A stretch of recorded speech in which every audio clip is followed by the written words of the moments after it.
There's a certain kind of silence that hits differently when you're hurting. It's not the kind of silence that brings peace, it's the kind that echoes. The kind that makes every doubt louder, every fear more convincing, and every prayer feel like it's disappearing into nothingness. And in that kind of silence, the deepest ache isn't always the pain itself. It's the loneliness that wraps itself around the pain, that feeling that no one sees what you're going through, that maybe even God has stepped away. But he hasn't. One of the most powerful promises God gives us is the promise of his presence. It's not just a poetic idea. It's a divine reality. I will never leave you nor forsake you. Those aren't just words in a book. They are a lifeline in the storm, a constant in the chaos, a whisper in the dark that says, I'm still here. And let's be honest, life doesn't always feel that way. There are moments when you look around and wonder where God went. When nothing seems to be changing, when the healing hasn't come, when you've cried every tear and whispered every prayer, and still silence. But even in the silence, he is near. Even when you don't feel him, he is present.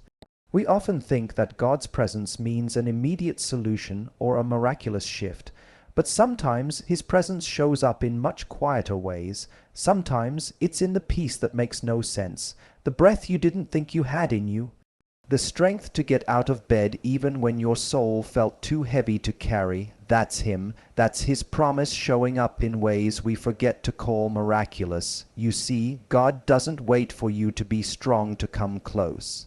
He doesn't wait for you to pray the perfect prayer or quote the right verse. He draws near to the broken-hearted. That's not symbolic. That's not metaphor. That's a guarantee. If your heart is in pieces, then you are exactly the kind of person he gets close to. And what's beautiful is that his presence doesn't always come to fix you in that moment. Sometimes it comes just to hold you, to remind you that healing isn't a test you have to pass, but a journey you get to walk with him. You're not being graded, you're being guided. Maybe right now you're in a season of waiting or grieving or rebuilding, and maybe you've tried to be strong for everyone around you. You've smiled when it hurt. You've said, I'm fine, when your soul was begging to be seen. Can I tell you something? God sees past the front. He sees the part of you that's tired of pretending, and he's not disappointed in you for being tired. He's not annoyed at your tears or frustrated with your weakness. He's moved by your pain. He's present in your questions. He's holding space for your healing. This is the kind of love we don't always understand, because it doesn't withdraw when we're at our worst. It doesn't need us to get it together to stay close. God's presence doesn't leave the room when we fall apart. It leans in. So even if you're listening to these scriptures today from a place of deep pain, from a hospital room, from a broken home, from a mind that's overwhelmed with anxiety, this promise is for you, especially for you. You are not forgotten, you are not abandoned, and you are not navigating this alone. His presence is not a reward for the perfect. It's a refuge for the hurting. It's the quiet strength behind every breath you take when life has knocked the wind out of you. It's the calm that steadies your hands when your world is shaking. It's the warmth in the middle of the cold. It's the assurance that even when you feel like everything is falling apart, something holy is holding you together. And sometimes the most sacred act of faith is not doing something grand or loud. It's simply resting in that truth. It's saying, I don't have all the answers, but I'm not alone. It's allowing yourself to be human in the arms of a divine presence that is not going anywhere. So if you need to cry, cry. If you need to sit in silence, sit. If you don't know what to pray, let the word pray over you. You don't need to perform. You don't need to be impressive. You just need to be. And he'll be with you, because God's promise isn't conditional. It isn't temporary, and it isn't dependent on your performance. It's rooted in his nature, and his nature is love, enduring love, unshakable love. Unrelenting love, a love that says, I see you, I'm with you, and I'm not going anywhere. That's the promise of presence, and it's yours, right now, right here, even in this peace. It's one of those words we all long for but rarely know how to hold. It sounds simple, peace, but the truth is, peace isn't always the absence of noise or conflict. It's not just quiet surroundings or uninterrupted days. Real peace, the kind that changes you, is deeper than calm circumstances. It's a kind of stillness that stays when everything else is shaking. It's soul level, and it doesn't make sense on paper, which is exactly why it's so powerful. There's a promise that echoes through Scripture, one that says, "The peace of God, which surpasses all understanding, will guard your hearts and your minds." Let that sink in. This isn't ordinary peace. This isn't the peace that comes because your problems are fixed or your questions answered. This is the kind of peace that shows up even when the storm hasn't stopped. The kind that stands in the middle of heartbreak and whispers, "You're going to be okay." If you've ever sat awake at 2 a.m., heart pounding with worry, if you've ever smiled in public while silently screaming for help, if you've ever asked God, "Why do I feel like I'm drowning in my own life?" then you know how desperately we need this kind of peace. Because life is unpredictable, circumstances shift, people change, expectations disappoint, and in the middle of all that, your mind can become a battlefield, racing thoughts, worst-case scenarios, looping fears. But this peace that God promises, it doesn't wait until everything is fixed to show up. It steps in right in the middle of the war inside your head and says, "You are not going to be ruled by fear." Sometimes we think peace comes when the chaos ends. But in God's reality, peace comes in the chaos. He doesn't always remove the storm, but he always offers an anchor. His peace isn't weak or passive, it's powerful. It holds your mind when it's under attack. It surrounds your heart when it's broken. It tells your nervous system, you don't have to live in fight or flight mode forever. Peace is not just a feeling, it's a person, it's a presence, it's a promise. And when you invite God into your anxiety, into your heartbreak, into your confusion, you are inviting in peace that doesn't make sense to the world, and honestly, you don't have to explain it to anyone. You don't need to justify why you're calm, even though your circumstances haven't changed. That's the point.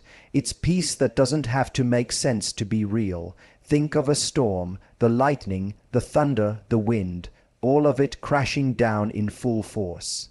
Most of us pray for God to stop the storm, but what if his promise isn't to cancel the storm, but to calm you in the middle of it? What if peace isn't something that arrives when the rain stops, but something that wraps around you while it's still pouring? There are people listening right now who are in the middle of incredibly painful chapters. Maybe your heart has been broken. Maybe you've been carrying a weight for years. Grief, guilt, exhaustion. And the truth is, the world hasn't given you a break. It feels like you can't catch your breath, but peace is not a break. Peace is breath. It's not the vacation from problems. It's the divine presence in the problem. And when you tap into it, even the heaviest burdens start to shift. Not because they disappear, but because you're no longer carrying them alone. God's peace guards, it protects. It doesn't let anxiety dominate. It doesn't let panic be the loudest voice. It shows up like a shield around your mind and says, "No more torment." It doesn't mean you won't have hard days. It means your hard days don't get to define you anymore, and sometimes that peace looks like one breath at a time. One verse on repeat, one worship song in the middle of tears. Sometimes it's quiet, sometimes it's fierce, but it's always available, and you don't have to earn it. You don't have to perform for it. You just have to receive it. There's something powerful about surrender. Not the kind that gives up in defeat, but the kind that leans back in trust. That says, "God, I don't have all the answers, but I know you are not a God of fear. You are not a God of chaos. You are the God of peace, and I invite you into this moment." And in that space, however broken, however fragile, however uncertain, you begin to experience something unshakable. The storm might still be raging, but you're no longer controlled by it. You become the calm in the storm because God's peace has taken over the atmosphere within you. This peace isn't temporary, it's not conditional, it doesn't run when things get hard, it's rooted in eternity, and when you allow it to move into your heart, it shifts everything, from your thoughts to your decisions to your very breath. You may not feel peace every second, that's okay. This isn't about perfection, it's about direction. It's about choosing again and again to turn your face toward the one who gives peace, even when everything in you wants to panic. And every time you choose peace over fear, you are choosing faith. Every time you say, God, I trust you, even though I don't understand, you are declaring that the storm doesn't get the final word. Peace does because he does, and that promise, it's for you, right now, in this very breath. There's a difference between healing and restoration. Healing brings relief, restoration brings wholeness. Healing stops the bleeding, restoration gives you back what you lost, and sometimes even more, and that's one of the most powerful things about God. He doesn't just tend to your wounds, he doesn't just patch you up and send you back out into the world. He restores, he rebuilds, he breathes life back into places that felt permanently ruined. There's something sacred about that, because if you've ever gone through a season of loss, real loss, you know how impossible it can feel to imagine getting any of it back. Maybe you lost someone you loved. Maybe you lost years of your life to trauma, to addiction, to regret. Maybe you lost your identity in the chaos of trying to be what everyone else needed you to be. Or maybe it was something you never even put words to. You just know that a part of you was stolen somewhere along the way, and healing is good, but restoration, that's something different. That's not just about moving on, it's about being made new. God is in the business of restoration. He's not afraid of your ruins. He's not intimidated by the ashes of what once was. In fact, Scripture says he gives beauty for ashes, and not just something better, but something beautiful. From the same place where there was once devastation, think about that. The place of your deepest pain can become the place of your most powerful testimony, not because you forgot the pain, but because something new was born from it. There are parts of your life that may look beyond repair, dreams that feel like they've died, relationships that seem too far gone, confidence you thought you'd never get back. But God's promise is not just to stop the pain, it's to restore what the pain tried to take from you. And he doesn't work on a limited scale. He restores in ways we don't expect. He uses time, grace, people, silence, even detours, to bring us full circle in a way that only he could design. It might not look the way you imagined. In fact, it probably won't, because restoration with God isn't about recreating what was, it's about renewing what can be. He's not interested in giving you a recycled version of what you lost. He wants to give you something more whole, more aligned, more full of purpose. Restoration means things won't go back to how they were, but they'll move forward into something better. Sometimes we resist that because we're still grieving the original version of what we lost. And that's okay. Grief is part of healing, but eventually God will call you out of the ashes, not to forget the loss, but to reclaim your life, to step back into joy, to let laughter return to your voice, to let love return to your heart, to look in the mirror and recognize yourself again, not as the broken version of who you were, but as the restored, risen, resilient person you are becoming. And maybe right now that feels far away. Maybe you're still in the middle of the heartbreak, still dealing with the consequences, still waiting for the light to break through. If that's you, hold on. Restoration takes time, but it's coming. You don't need to know how. You just need to stay open. You don't need to have all the answers. You just need to trust the process. Restoration doesn't mean you'll forget what happened, but it means what happened will no longer have the power to define you. It means your identity will no longer be wrapped in what you lost, but in what you found again, your peace, your joy, your voice, your God, given worth. He restores the years the locusts have eaten. He restores dignity, purity, direction, peace of mind, and sometimes he even restores time itself, opportunities that seemed gone, doors you thought were closed forever. With God, nothing is too late. Nothing is too far gone. Nothing is too broken. Let that sink in for a moment. Nothing is beyond restoration. Not your heart, not your faith, not your purpose, not your hope. He makes all things new. That's not wishful thinking, that's a promise, and he doesn't break his promises. So whatever you're carrying, whatever pieces you've been trying to put back together, know this: you're not meant to rebuild alone. You're not meant to glue together the broken parts and pretend like everything's fine. You're meant to place them in his hands, and he doesn't just repair, he reimagines, he reshapes, he redeems. This is the God who writes resurrection into every story. The God who specializes in comebacks. The God who takes what was meant for evil and turns it for good. So if you've been living in survival mode, if you've been numbing your pain just to get through the day, this is your reminder. You were made for more than survival. You were made for restoration. You were made to live again, to love again, to trust again, to hope again, and it starts right here with a heart that says, God, I don't know how to fix this, but I believe you do. Restoration begins with surrender. Not with striving, and what he restores, it's always better than what was lost, always. There's a kind of love we spend our whole lives searching for, the kind that doesn't flinch when we fail, the kind that doesn't walk away when we break, the kind that stays, no matter how far we run, how lost we feel, or how many times we've messed it up. Deep down, we all want that kind of love, and yet so many of us carry the fear that maybe we've gone too far, that maybe we've pushed it one step too far for even God to follow. But that's where the promise of unfailing love shows up. It's not the kind of love you have to earn. It's not the kind of love that runs on conditions or changes based on your performance. This love, God's love, is unfailing, it's steady, it doesn't bend when life breaks, it doesn't dry up when your spirit does, it doesn't give up even when you do.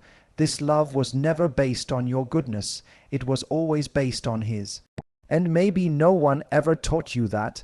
Maybe you were raised believing love had to be kept, that it could be lost, that it depended on your behavior, your choices, your ability to stay worthy. And maybe that belief leaked into your understanding of God. So every time you stumbled, every time you wandered, every time you doubted, you assumed he must have pulled away. But the truth, he never left, not for a second. God's love doesn't love the future, polished version of you. He loves you now, mess and all, wandering heart and all, the you that's unsure, the you that's tired, the you that wants to believe but struggles to trust. That's who he loves, and not reluctantly, passionately. It's not a love that waits for you to come back. It's a love that comes looking for you, the kind that leaves the 99 to chase the one, the kind that runs toward the prodigal while he's still a long way off, the kind that wraps a robe around your shoulders and says, "You're home," even before you have the chance to explain yourself. This love doesn't punish distance, it closes it. It doesn't shame you for wandering. It rejoices when you're found, and it never stops believing that you can be found. Even if everyone else gave up on you, he didn't. Even if you gave up on yourself, he didn't, because his love never runs out. Not on your worst day, not after your worst mistake, not in your lowest moment. You can't outrun it, you can't out-sin it, you can't out-fail it. And I know, maybe you've heard words like that before and wondered, is that really true for me? Because we all carry things, regrets, patterns, labels other people have stuck on us, or we've stuck on ourselves. Maybe you've felt too broken to be loved like that. Maybe you've believed lies that say you don't deserve it. But the love of God was never about what you deserved. It was about who he is. It's who he's always been. He is love, and not fragile, emotional, here, one day, gone, the next kind of love. No, his love is steady, committed, sacrificial, whole. It sees all of you and still stays. It knows your story and doesn't flinch. It walks with you when everyone else walks out. It believes in you when all you see is failure. It holds you when you're crumbling under shame. This is not distant theology. This is intimate reality, because God doesn't just say he loves you. He shows it through the cross, through the resurrection, through every moment since then where he's quietly held you, carried you, pulled you back from the edge. Every time you felt a flicker of hope when you should have been hopeless, that was love. Every time you made it through something that should have taken you out, that was love. Every time you got up again, even when everything in you wanted to stay down, that was love. You might not always feel it, but it's there. You might not always believe it, but it's true. Love like this changes everything, because when you stop trying to earn love, you finally learn how to live from love. When you stop fearing rejection, you begin to walk in acceptance. When you stop hiding your mess, you begin to heal in the light of grace. And maybe today, you just need to hear this. God is not disappointed in you. He's not rolling his eyes at your wandering. He's not waiting to punish you. He's reaching for you, even now, even here, even after all that's happened. You're still loved, you're still chosen, you're still pursued. Nothing you've done can cancel that, and nothing you go through can separate you from it. That's not just a feel. Good message, that's a blood-bought promise, a promise that doesn't fail, a love that doesn't fail, a God who doesn't fail. So wherever you are on your journey, whether you're running, crawling, or just trying to keep breathing, know this: you are held by a love that will never let go, and that love is your home. Always has been, always will be.